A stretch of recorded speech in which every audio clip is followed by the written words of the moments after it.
Hi guys, this is Karthik. So today the problem will be two sets from CSES. And guys, if you have came this far in this playlist, you should definitely subscribe now, okay?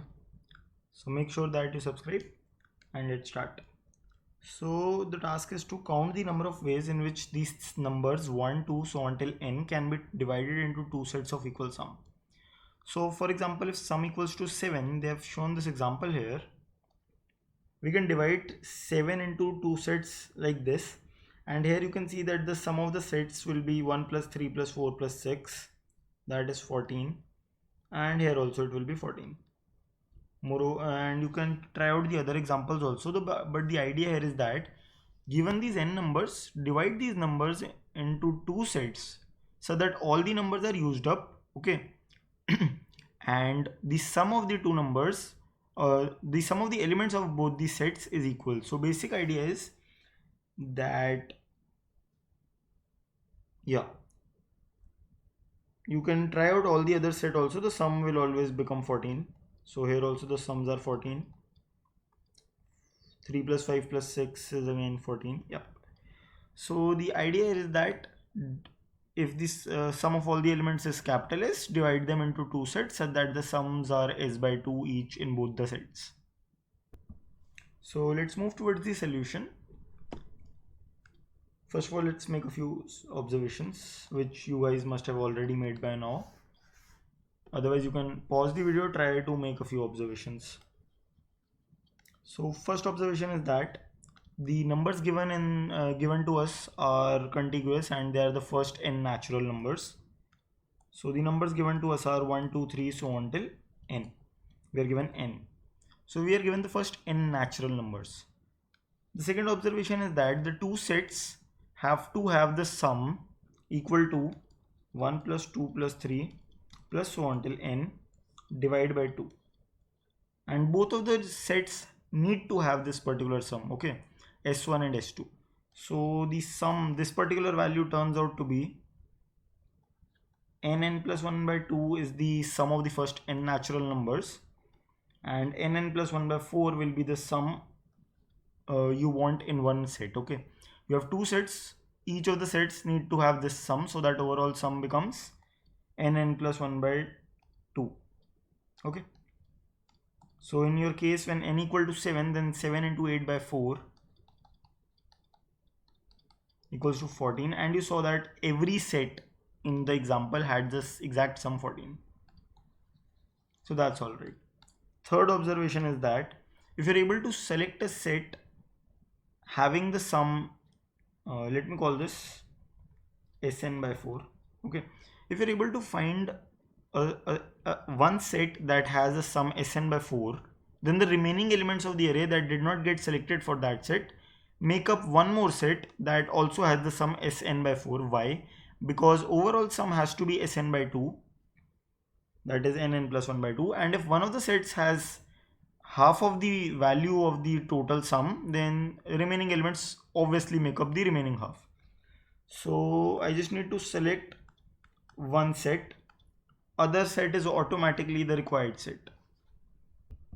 So my problem reduces to, given the numbers from 1 to so until n, find the number of ways in which you could select a subset out of these numbers so that the sum of the elements of the selected subset equals to Sn by 4, okay? Let's consider one thing. This is the, let's say, input given to you 1, 2, 3.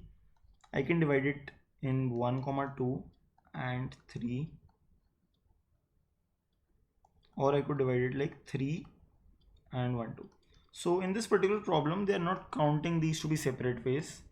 These are the same ways. As you can see, we have a 167 here, but you will not find 167 anywhere here.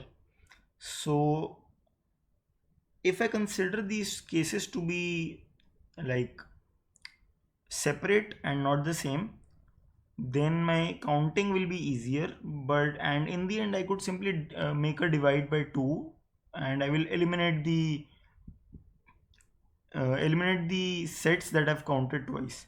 So idea will be that I will try to evaluate all these subsets. th this one, this one, this one, and all of them. And I will get 8 subsets, right? Because corresponding to each, there is all, this guy is corresponding to this one, this guy is corresponding to this one. If I'm able to evaluate all these sets having the sum exactly 14, and I see that there are 8 such sets, I could in the end divide by 4 or 2 to get the actual answer. So now I aim to find a set of the number of ways in which I could select a subset so that the sum of the elements is equal to Sn by 4. I will have these elements in hand now, and here is what I want to do. What is the number of ways in which I could select elements from this set so that sum equals to Sn by 4? There are two possibilities for the largest number 500. Either I choose it or I leave it. There is no other possibility. So among the two cases, I had the numbers from 1 till 500. I can choose 500 or I can leave 500 or I can choose 500. Moreover, 500 comma the sum I want to make. So let's say Sn by 4. If I leave it, then I will have the numbers from 499 till Sn by 4. And I would like to find out the number of subsets that I could select from the first 499 natural numbers so that the sum equals to Sn by 4.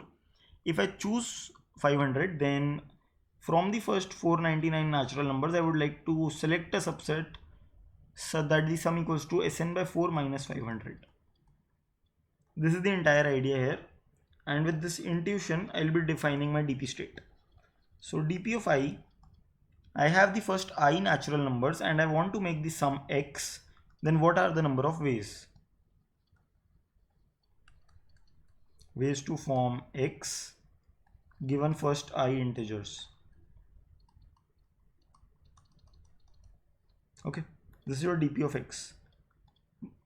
Given the problem statement, your final answer is going to be the number of ways in which you could form Sn by 4 using the first n natural numbers, and you will divide it by 2 because you don't want to count the same type of sets twice. Okay, basically you are trying to count unordered pairs of set and not ordered pair of sets, so you are going to divide it by 2. So that's it. Let's come up with a recurrence and I'll implement it. I'll think about the ith element, either I choose it or not. Those two are disjoint ways. If I leave the ith element, then I want to find out the number of ways in which I could form the sum x using the first I minus 1 natural numbers. If I take it, then I want to find out the number of ways in which I could form a sum x minus I using the first I minus 1 natural numbers. And this is the recurrence. What is a good base case could be that if you have no natural number left and you want to make a sum 0, that's possible. If you have no natural number left but you want to make sum that is not 0, then that is not possible. So this could be used as your base case. This is the recurrence. Your answer will be dp of n comma Sn by 4 whole by 2. So let's move to the implementation, guys. Hopefully it's clear till here.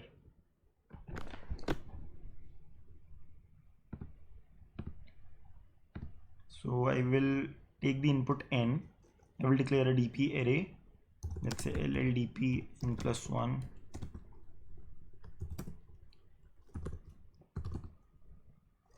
Not just n plus 1. I will also need to think about the sum. So what is the sum of for the first n natural numbers? It can be up to n square, right? n plus 1 by 2. So let me say okay, n into n. That is the largest it could ever go, so I'm keeping it the largest possible value. N into n, it's much smaller, it's half actually. So let's say dp of 0 comma 0, as we discussed, is 1. dp of 0 comma anything else is 0. So let me do that. From 1 till n into n.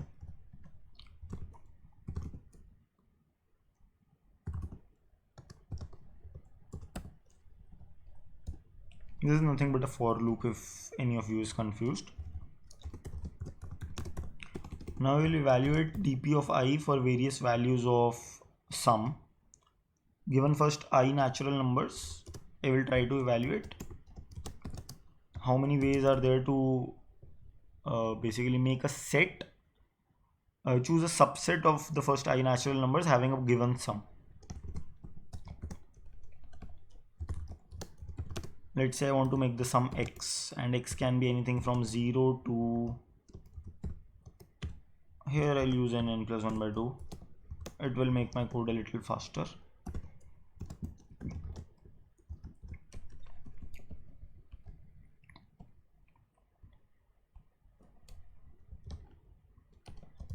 In fact, I can choose to go only up to an n plus 1 by 4. And why is that so? Because in the start I want to select a sum that is equal to n plus 1 by 4, and every time I choose an element my sum only decreases the required sum, so I will only need this much. Okay, in fact, let me save something here also. Precisely, you just need to go up till n plus 1 by 4. So now I am thinking about the ith element and I want to make the sum x. I am thinking about first I natural numbers making the sum x. So as we discussed that I have dp of I, either I choose it or I do not choose it. So dp of ix equals to, I choose the ith element. In that case, first I minus 1 numbers should give me x minus I. If I don't choose the ith number, then first I minus 1 natural numbers should give me the sum x. So that's it. This is the recurrence. In the end, I'm going to say cout dp of first n natural numbers. Wanted to select a sum of n into n plus 1 by 4. That's it. Moreover, one thing here to notice is that if x is smaller than the ith natural number, then obviously you're not going to select it. So if x is less than I, in that case you can't even choose it. So that's cool.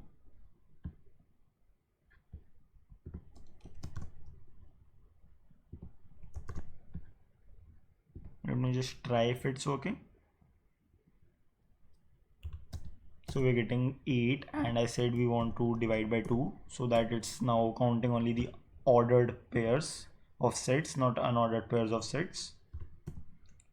Alright, now we're getting the correct answer. Just one last thing to be sure. So if the required sum is not divisible by 4, then it's impossible to do it, right? So that would mean that if the sum is not even, for example, let's say I say output for 2. Okay, that's all right. So maybe we don't need that condition and this is enough. Let me just submit.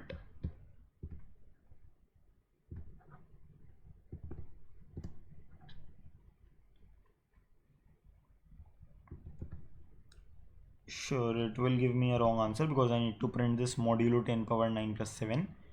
Otherwise, there will be long overflows.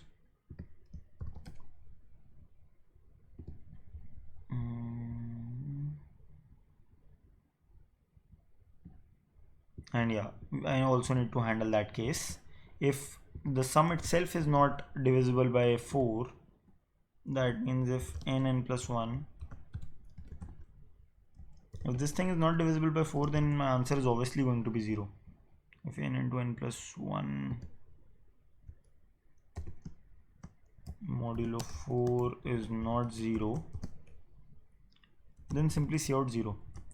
Why is that so? Because your overall sum is n plus 1 by 2. You want to make two sets in which the sums are half of that, and if n plus 1 by 2 is not even, then you cannot actually do that, and that is just what I have checked here.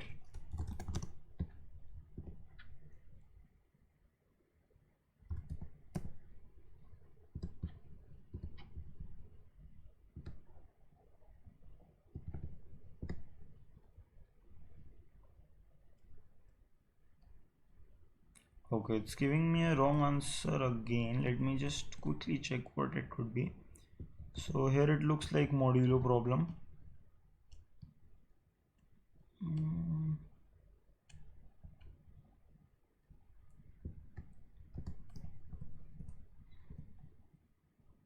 So I'm guessing there's some problem with mod.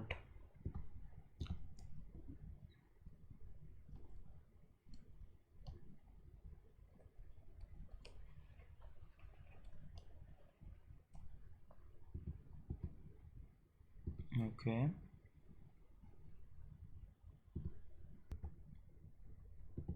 So guys, the problem most likely is here. I cannot do a division after doing so much modulo operations, right? And that is why my answer will become incorrect, because I cannot divide. Okay, in modular arithmetic, division does not work this way. Instead, what I'll have to do is I'll have to multiply this thing by the mod inverse of 2 with respect to 10 power 9 plus 7. So let's just find what that is.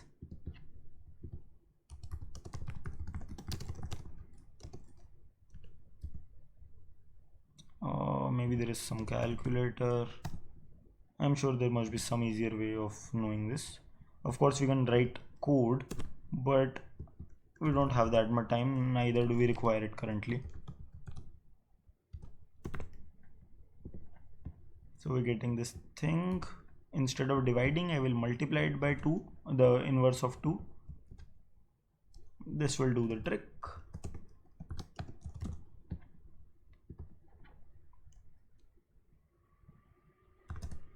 Yep. So guys, you can never divide if you're performing modular operations. To divide, you will have to multiply by the mod inverse with respect to mod. And guys, we are getting accepted. So hopefully this was helpful to you guys. If you like the content, do like, share and subscribe.